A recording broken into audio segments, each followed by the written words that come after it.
तो आप लोगों का बहुत प्यार हमें मिल रहा है और लगातार आप कमेंट बॉक्स में ये हमसे मांग करते रहते हैं कि हम मुजफ्फरनगर से वो लोग जो अपनी फील्ड के अंदर कामयाबी की उस बुलंदी पर हैं, हम उनका इंटरव्यू करें ताकि आपको भी उनसे प्रेरणा मिल सके।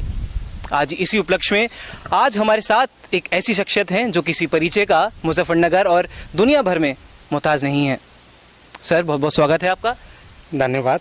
हमारे साथ हैं Shri Ram group of colleges के चेयरमैन डॉक्टर एस.सी. कुलक्षेत्र जी। सर, कहाँ से शुरुआत करें आपके साथ और ये कैसे शुरू हुआ सफ़रनामा? हम शुरुआत से लेके चलते हैं, आप संक्षेप में हमें बताइए। देखिए, बेसिकली मैं एक शिक्षक हूँ, मैं एक एंटरप्रेन्योर हूँ, उद्यमी हूँ जी, बिजनेसमैन हूँ और शिक्षा का प्रशासक हूँ। और यहाँ आप बैठे हैं, मैं एक किसान हूँ। ये मेरा व्यक्तित्व है और विविधाओं में जूझना और सफलता पर और बड़ी सफलता की ओर बढ़ना मेरा जीवन का लक्ष्य रहा है। मैं बहुत ही साधारण परिवार से हूँ और मैंने learn value earn, learn earn के सिद्धांत पर अपना करियर बनाया है और मेरी उच्च शिक्षा देहरादून और पंजाब यूनिवर्सिटी चंडीगढ़ में हुई है और मैंने एमफिल और डॉक्टरेट की है। मैंने एसडी कॉलेज मुजफ्फरनगर में लगभग 40 साल पढ़ाया है और कुछ वर्षों तक मैं चौधरी चरण सिंह विश्वविद्यालय में निदेशक दूरस्थ शिक्षा रहा हूँ। मैं चीफ कोऑर्डिनेटर रहा हूँ वहाँ CCS कैंपस में, institute of earth system sciences का चीफ कोऑर्डिनेटर रहा हूँ। 2004 से मैंने श्री राम ग्रुप की स्थापना की थी। 2004 से और 3 जिलों में मुख्यतः ये संस्थाएं हैं। मुजफ्फरनगर में Shri Ram group of colleges के नाम से 3 कैंपस में 15 संस्थाएं चलती हैं। सहारनपुर में Indraprastha institute of technology and management के नाम से एक कैंपस है जिसमें 4 कॉलेजेस हैं। खुर्जा में Chaudhary Harchand Singh group of colleges है, क्योंकि चौधरी साहब ने मुझे वो ज़मीन दान में दी थी, तो इसलिए उनके बच्चों ने कहा था, तो मैंने उनके नाम पर वहाँ पर ग्रुप ऑफ कॉलेजेस स्थापित किया है। तो इस तरह से एक मेरा कॉलेजेस का रियाल बनकर तैयार हुआ सहयोगियों के साथ, और जिसमें करीबन 17,000 बच्चे पढ़ते हैं। कुल मिलाकर 21 कॉलेज हैं जिसमें 15 मुजफ्फरनगर में हैं। मुझे बच्चों को पढ़ाई तक सीमित रखने का शौक़ नहीं है। मैं बच्चों की पढ़ाई तो मॉनिटर करता हूँ, पर उस समय ये भी छांट लेता हूँ कि किस बच्चे में क्या हुनर है और उस हुनर को तब्दील करने में जो संसाधन चाहिए वो संसाधन देकर और उसके ब्रेन की इंजीनियरिंग करके मैं उसे उद्यमी बनाता हूँ। ये मेरा सबसे बड़ा शौक़ है।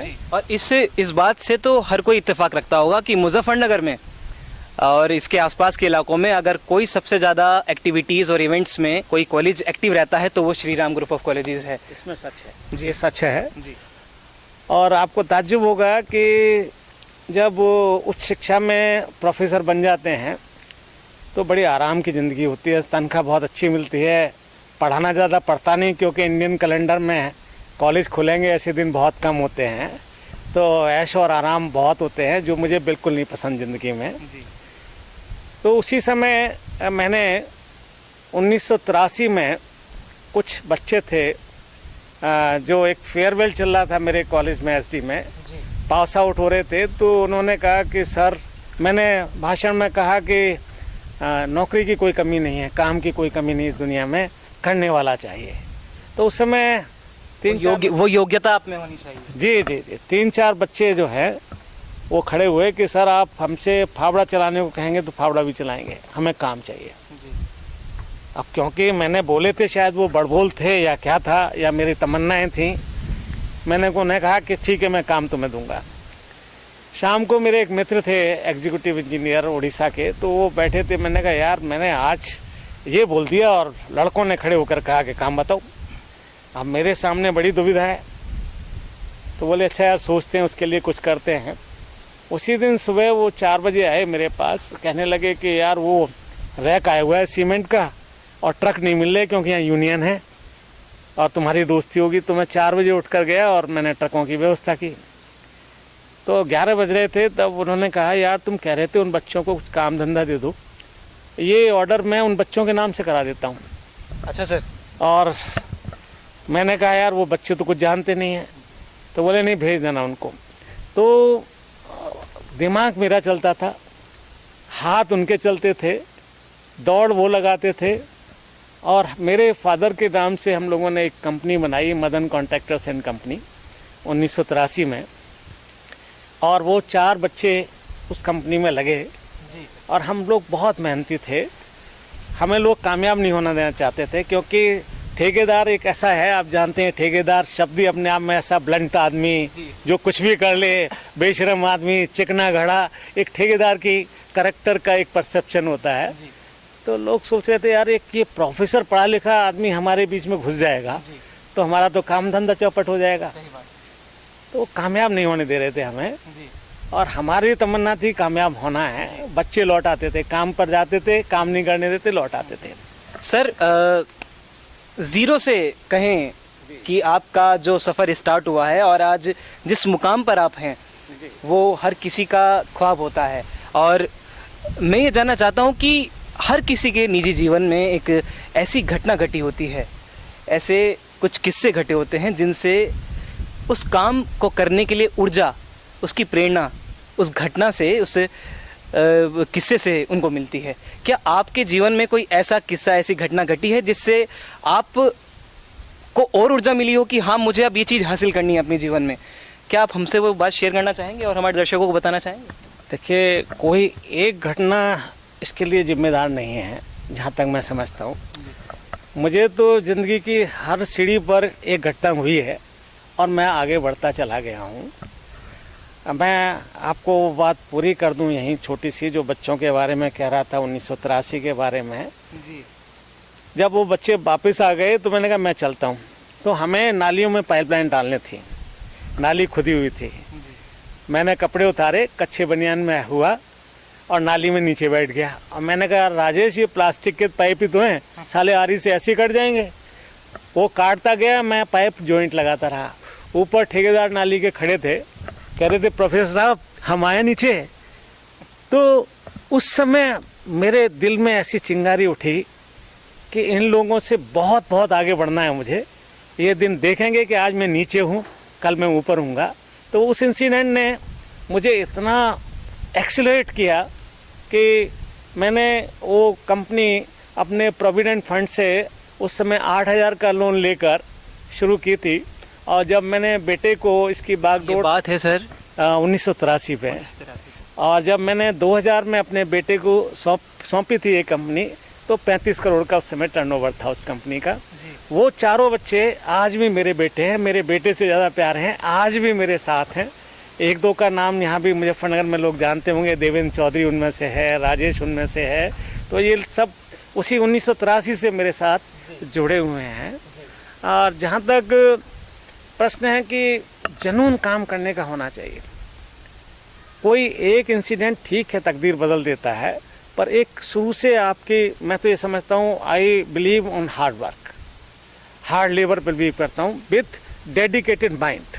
लेबर तो मजदूर भी करता है, एक डेडिकेटेड, कंसंट्रेटेड, फोकस्ड माइंड है अगर आपके पास, और काम करने की तमन्ना है, आपका शरीर अच्छा है, तो आप दुनिया जीत सकते हैं।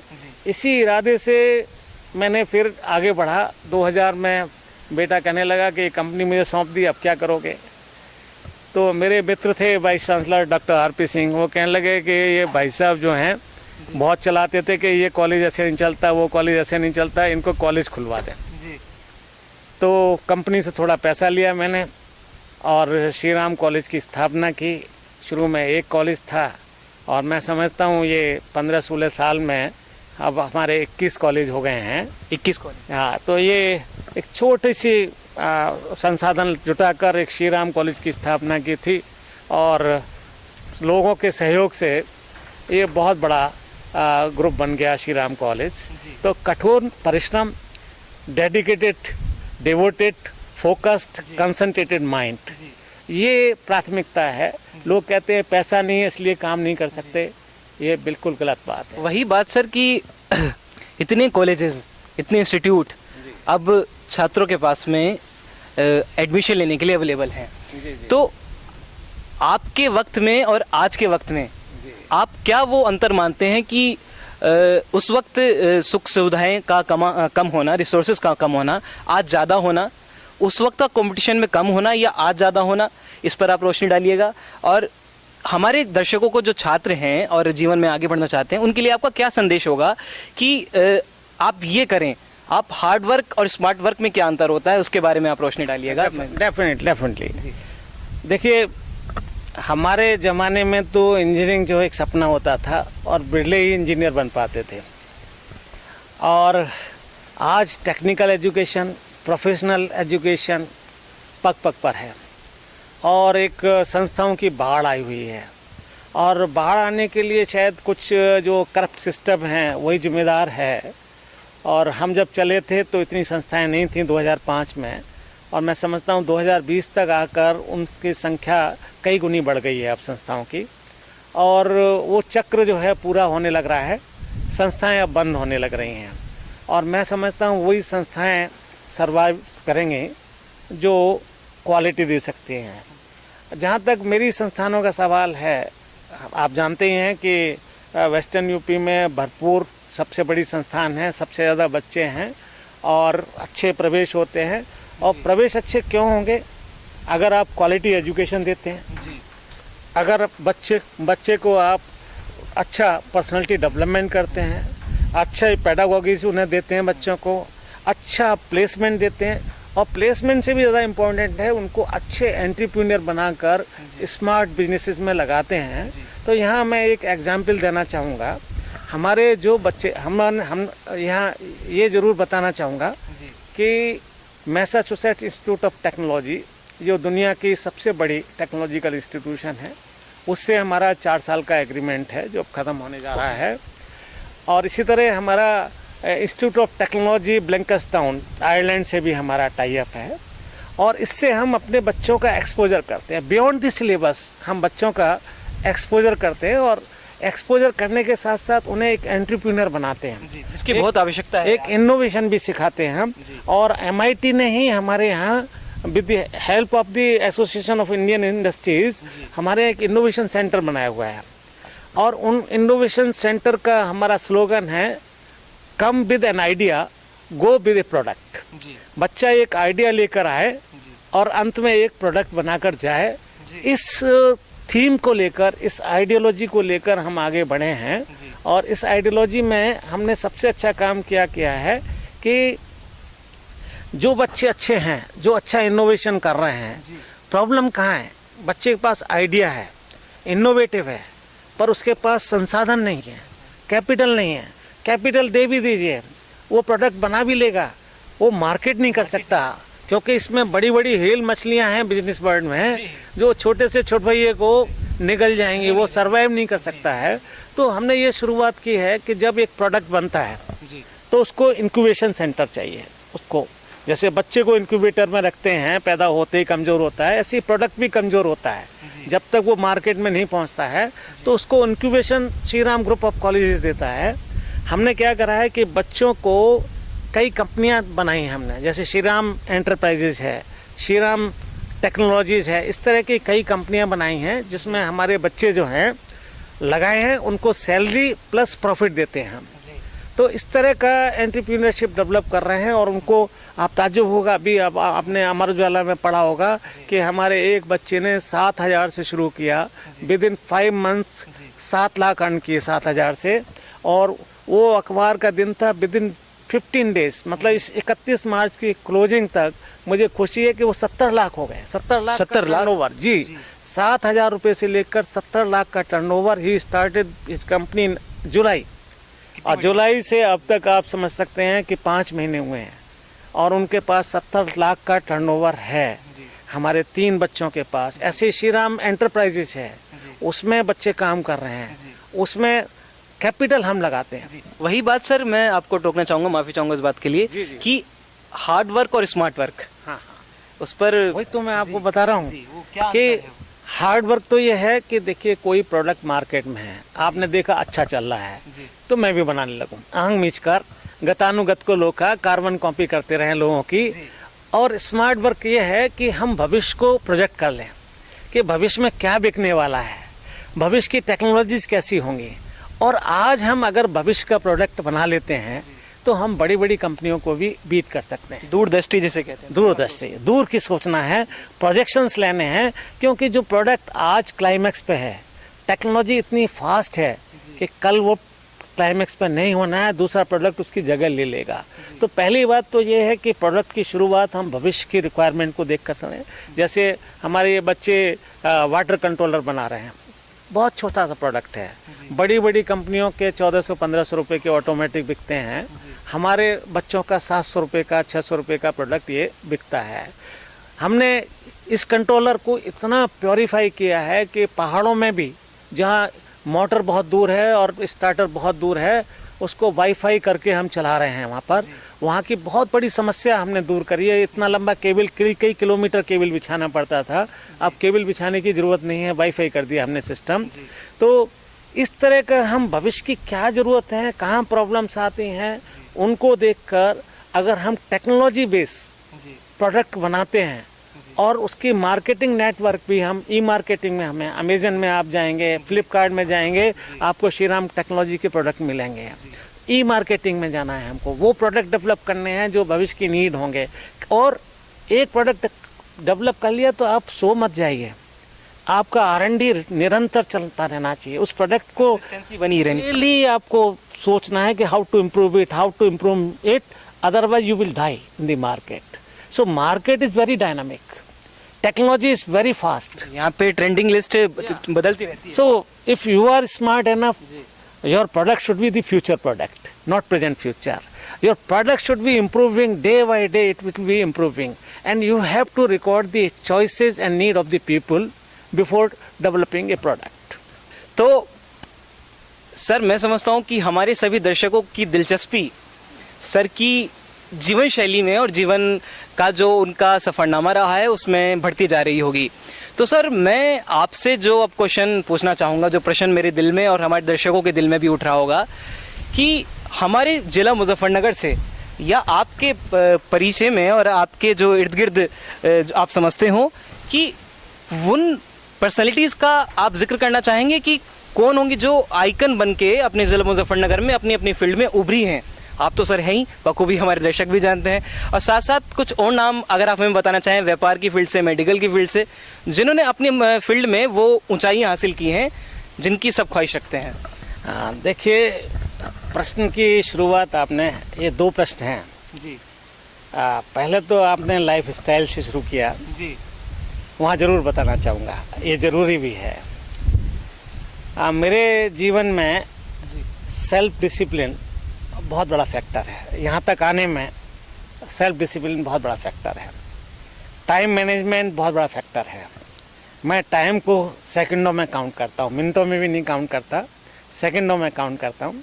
सो ज़िंदगी में अगर मैं समझता हूँ कि टाइम से बड़ा रिसोर्स कोई नहीं है जो हम व्यर्थ में गंवा देते हैं, और सेल्फ डिसिप्लिन रखना बहुत ज़रूरी है, जिससे कि हम हेल्दी भी रहते हैं और हमारा कॉन्फिडेंस लेवल भी बहुत हाई रहता है जब हम सेल्फ डिसिप्लिन रहते हैं। मेरी मित्र मंडली भी ऐसी ही है, जब मैं खुद इस तरह का रहता हूँ तो नेचुरली उसी तरह के मित्र भी पसंद करता हूँ। और ज़िले में हमारा ज़िला जो है प्रतिभाओं से भरा हुआ है, सच पूछें तो ऐसे बहुत सी हस्तियाँ हैं जिन्होंने राष्ट्रीय पटल पर भी अपनी पहचान बना रखी है, और उभरते सितारे भी बहुत हैं ज़िले में, बहुत कुछ इस ज़िले में आने वाला है।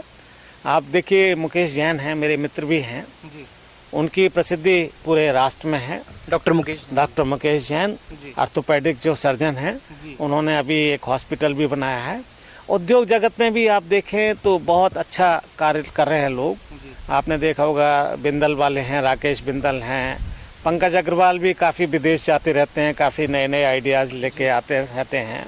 इसी तरह आपने देखा होगा कि सत्यप्रकाश रेशू जी हैं मेरे मित्र, और उनका पहले तो विज्ञापन का काम था, पर एक बड़ी विचित्र बात यह है कि मुजफ्फरनगर जैसी छोटी जगह से होते हुए भी एक राष्ट्रीय स्तर पर कंपनी को रन करना विज्ञापन की, ये बहुत बड़ा महत्व है। मैं कहीं दूर दूर तक जाता हूँ, जब उनका नाम सुनता हूँ, अच्छे फीडबैक मिलते हैं तो मुझे बहुत अच्छा लगता है। तो वो भी विविधता के धनी हैं और भी सामाजिक क्षेत्र में भी अच्छा योगदान कर रहे हैं, समाज सेवाएं भी करते हैं और उनकी पर्सनैलिटी इसलिए अच्छी लगती है कि मेरे तरह वो भी सेल्फ डिसिप्लिन और समय के पाबंद इंसान हैं। तो ऐसी अनेक प्रतिभाएं हैं जो हमारे ज़िले में उभर कर आ रही हैं। और हमारा ज़िला आप जानते हैं कि 1984 से पहले पर कैपिटा इनकम सेकंड थी यहाँ मुजफ्फरनगर में, सेकंड जी। और बीच में बहुत डमाडोल हो गया, क्राइम काफ़ी बढ़ गया, दंगों के बाद से भी हाँ, क्राइम कैपिटल कहने लगे, कम्युनल रिजॉर्ट्स का कैपिटल कहने लगे। पर मैं समझता हूँ फिर विकास की राजधानी के रूप में ये ज़िला उभर कर आ रहा है और इसमें इस तरह के लोगों का बहुत बड़ा योगदान है और बहुत बड़ा योगदान रहेगा, मैं समझता हूँ जहाँ तक है। तो सर जब इतना सर ने देखिए कितने अच्छे अच्छे नाम, परिचित नाम मुजफ्फरनगर से बताए हैं जिन्होंने अपनी फील्ड में उन ऊंचाइयों को हासिल किया, और ये आपके और हमारे बीच ही के लोग हैं जो सिर्फ संघर्ष और स्मार्ट वर्क और डेडिकेशन के साथ, जिसको कहते हैं पागलपन, वो तो होना लाजमी है, तभी आप कुछ हासिल कर पाएंगे।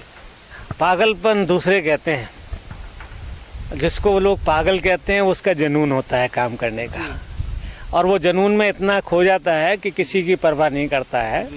और मैं समझता हूँ ऐसा पागलपन अगर सबको हो जाए तो हमारा देश सबसे आगे निकल जाएगा। और एक क्वेश्चन जो मैं अभी देख भी रहा हूँ कि लोगों के लगातार मैसेज भी आ रहे हैं, और क्योंकि कई जगह हम ये फेसबुक पे लाइव भी हम हैं इस वक्त, तो राजनीति की दुनिया में आने का मैं बिल्कुल सरल लगता हूँ सर, इसको राजनीति की दुनिया में आने का कोई विचार है, और क्या इस बारे में आप कहना चाहेंगे? देखिए, मैं राजनीति का बहुत बड़ा विश्लेषक हूँ।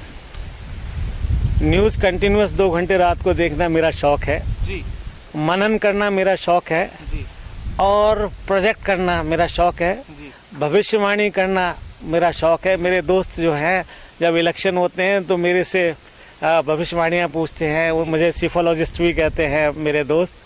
तो इस तरह का शौक़ है, पर राजनीति में सीधे सीधे जाना मेरा शौक़ नहीं है। हाँ, मैं अपने साथियों को राजनीति में जाने के लिए दिशा दे सकता हूँ, सुझाव दे सकता हूँ, एडवाइस दे सकता हूँ। और अगर पढ़े लिखे और अच्छे लोग राजनीति में जाएंगे, आज राजनीति का हिंदुस्तान में बेड़ा गर्क इसलिए हुआ है कि बिना पढ़े लोग, बिना समझदार लोग और केवल एक इसको व्यवसाय मानने वाले लोग राजनीति को घुस गए हैं, और उनकी मानसिक पटल भी उसी तरह का है। वो देश की नहीं सोचते, व्यक्तिगत सोचते हैं। और इसीलिए मैं समझता हूँ कि राजनीति में अच्छे लोगों को जाना चाहिए, तभी मोदी अकेला कुछ नहीं कर सकता है। अगर नीचे से ऊपर तक मोदी जैसे लोग होंगे हम, तो देश निश्चित ही एक सुपर पावर बनकर तैयार होगा, ऐसी मुझे आशा है। तो मैं समझता हूँ कि आज का ये इंटरव्यू आप लोगों के लिए काफ़ी उपयोगी होगा। सर ने हर एक प्रश्न का बड़ी बेबाकी से जवाब दिया है, अपने निजी जीवन से, अपना सफ़रनामा, उन्होंने शुरुआत कहाँ से हुई, Shri Ram group of colleges की स्थापना से लेके आप कैसे कामयाब हों, से लेके मुजफ्फरनगर ज़िले से कितने लोग उभर रहे हैं और उभर चुके हैं, से लेके आने वाले टाइम में मुजफ्फरनगर कामयाबी की किन बुलंदियों को छुएगा तक सर ने हर एक बात का जिक्र किया है। तो सर, मैं चाहूँगा कि एक आखिरी संदेश जो आप देश के युवाओं को, देश के जो उभरती हुई शक्ति जिसको हम कहते हैं यूथ को, सर ने बताया कि राजनीति में पढ़े लिखे लोगों का आना ज़रूरी है, तो ही अकेला मोदी कुछ नहीं कर सकता। तो इससे हमें रुझान का पता लग गया है सर का कि भाजपा की तरफ, लेकिन वो सबकी इंडिविजुअल एक पैरामीटर होता है, उस पर हम नहीं कहना चाहेंगे। सबकी आज़ादी है, सबका अपना मन है। तो सर, एक आखिरी संदेश आप देश के युवाओं को देना चाहेंगे कि वो क्या करें जीवन में, विकास के लिए, बढ़ोतरी के लिए क्या करें, और एक आखिरी संदेश जो मुजफ्फरनगर वासियों को आप देना चाहेंगे? देखिए, पहली बात तो मैं भाजपा से नहीं हूँ, मैं मोदी का आदमी हूँ। दूसरी बात यह है कि राजनीति भी एक बहुत इम्पोर्टेंट जीवन का पहलू है। मैं 4 आयाम में विकास मानता हूँ, आर्थिक विकास और सामाजिक मैच्योरिटी, परिपक्वता समाज की, और हम पर्यावरण के लिए सजग रहें, और चौथा पायदान विकास का मेरी नज़रों में राजनीति है। और राजनीति का मतलब है देश के लिए कुछ करना, अपने लिए नहीं। जब हम एक निश्चित प्रौढ़ावस्था में आ जाएं, अब परिवार के लिए सब कुछ व्यवस्था हो जाए, तो हमें देश की, अपने मोहल्ले से लेकर शहर की, प्रांत की, देश की सोचनी चाहिए। उसके लिए हमें सकारात्मक राजनीति में आना चाहिए और योगदान देना चाहिए। ये हमारी सबकी जिम्मेदारी है, पार्ट ऑफ ड्यूटी है।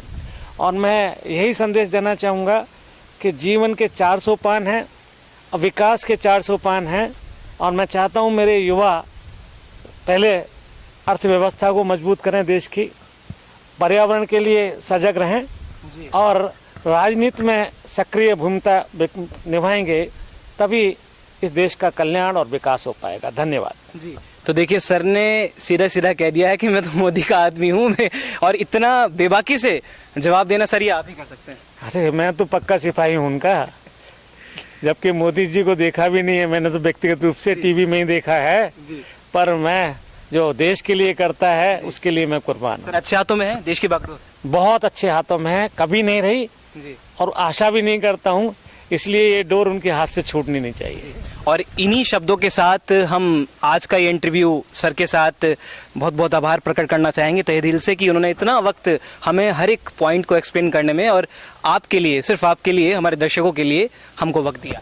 सर, इस वक्त हम जहां मौजूद हैं, सर ने जैसे कहा कि किसान और हॉर्टिकल्चर, एक आप के पिछले 20-25 मिनट से आप ये इंटरव्यू देख रहे होंगे तो आपको ये बात एहसास हो रहा होगा कि एक हम पर्यावरण के एक ऐसे जगह बैठे हुए हैं जिसका बारे में सर ही हमें एक्सप्लेन करेंगे। सर, ये किस जगह पर हमें, मैं बताना नहीं चाहूँगा, मैं आपके मुख से ही हमारे दर्शक सुनना चाहेंगे। देखिए, इस समय आप मेरे एक फार्म हाउस के प्रांगण में बैठे हैं जी। और मैं ज़रूर चाहूँगा कि मैं जिस तरह की फूलों की बागवानी कर रहा हूँ, फ्लोरिकल्चर कर रहा हूँ, उस पर भी आप और आपका कैमरा एक नज़र डालेगा तो मैं इसको अपना सौभाग्य समझूंगा।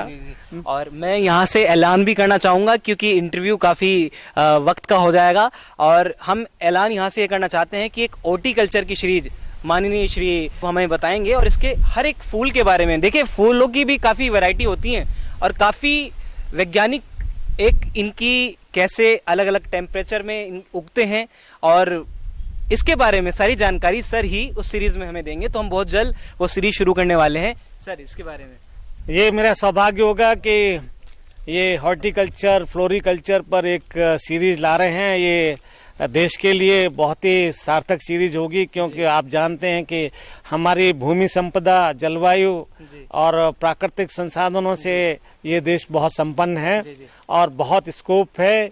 और हमारे मोदी जी भी कहते हैं कि मुझे किसानों की आय दुगनी करनी है, वो सतत प्रयास कर रहे हैं, अनेक सुविधाएं उन्होंने दी हैं।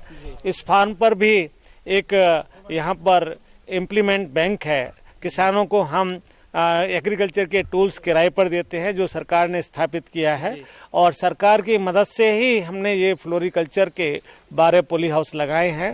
तो निश्चित रूप से वर्तमान सरकार फ्लोरिकल्चर के प्रोत्साहन को बहुत बड़ा योगदान कर रही है, और उसी के फलस्वरूप ये फार्म जो है इतना प्रसिद्धि पा चुका है।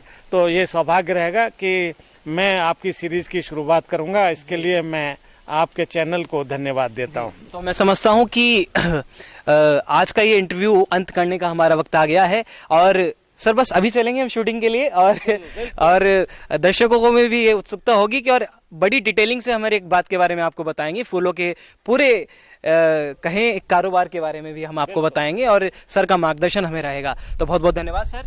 धन्यवाद, और उज्जवल गुप्ता जी को बहुत बहुत बधाई और धन्यवाद। ऐसे यंग होनहार पत्रकार जगत के मेधावी मैं समझता हूँ चैनल चलाने वाले उज्जवल गुप्ता जी को बहुत बहुत बधाई मेरी तरफ से। तो नमस्कार, जय हिंद। हम बहुत जल्दी हॉर्टिकल्चर और इस पर हम सीरीज लेके आएंगे। तब तक के लिए आप हमारे साथ जुड़े रहिए और देखते रहिए ताजी ताजी खबरें। नमस्कार, जय हिंद। भाइयों बहनों, आप में हर कोई व्यक्ति जीवन में विकास करना चाहता है और जो विकास करना चाहते हैं वे हमारे द्वारा विकसित की गई वीडियो को देखकर हमें अपनी राय दें व हमारे कमेंट बॉक्स में अवश्य अपनी राय लिखें जो हमारे लिए अति महत्वपूर्ण होंगे। हमारे YouTube चैनल को अवश्य सब्सक्राइब करें, साथ ही बेल आइकॉन पर क्लिक करें ताकि हमारे आने वाली हर वीडियो का नोटिफिकेशन की सूचना आप पर सबसे पहले पहुंचे, ताकि आपका सहयोग इस देश को विश्व महाशक्ति बनाने में महत्वपूर्ण बन सके। आप सबको प्रणाम। जय हिंद, जय भारत।